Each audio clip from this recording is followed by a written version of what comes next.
J'ai eu la chance, et en grande partie à Marc-Antoine, et après je vous raconterai comment ce beau sujet et ce beau livre, puisque le film est l'adaptation d'un magnifique livre américain d'une des plus grandes auteurs américaines contemporaines qui s'appelle Nicole Krauss. Et donc j'ai eu la chance, grâce au travail en partie de Marc-Antoine, de travailler avec 4-5 immenses acteurs.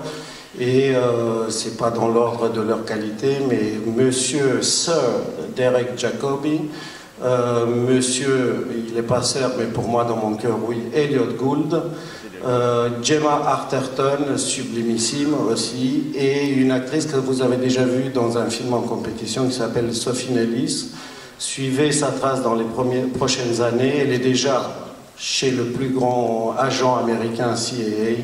Et elle est en train de faire plein de beaux films, donc c'est quelqu'un qui restera. Et après, vous allez découvrir un petit bonhomme que certains appelaient sur le tournage Petit Radeau parce qu'il a les cheveux frisés et qui est un petit monsieur formidable qui s'appelle William Ellsworth.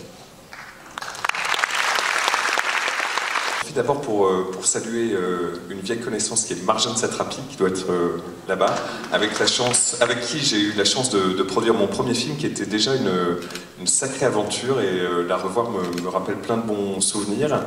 Et le film s'appelait Persepolis. Le film s'appelait Persepolis. Donc, coucou Marjane.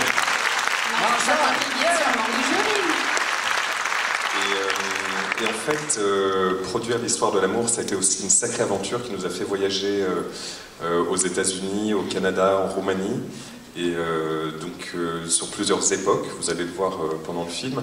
Et c'était vraiment un challenge de production dans lequel on a mis tout simplement beaucoup d'amour, en plus de la persévérance de notre métier, mais beaucoup d'amour pour rendre hommage à ce livre, grâce à ces acteurs et grâce à ce super réalisateur avec qui nous avons fait tout ce chemin.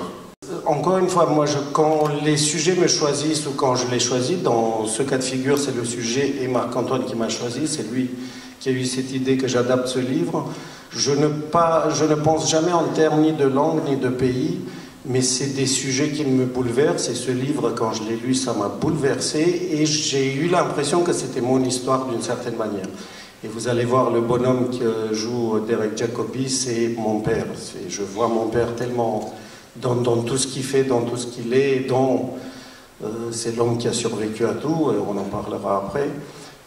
Donc les États-Unis, j'ai adoré y tourner, alors que des amis m'avaient prévenu, fais attention, c'est compliqué pour un Français, tu ne vas pas tout comprendre. J'ai adoré, mais j'ai pas le rêve de tourner que là-bas. Mais si un sujet fort s'y présente, comme ils ont des acteurs incroyables, des techniciens incroyables, et que partout aux États-Unis, c'est des paysages ou même les villes qui bouffent la caméra, comme on dit. C'est-à-dire qu'il n'y a qu'à poser la caméra, c'est tout de suite merveilleux et dramatique.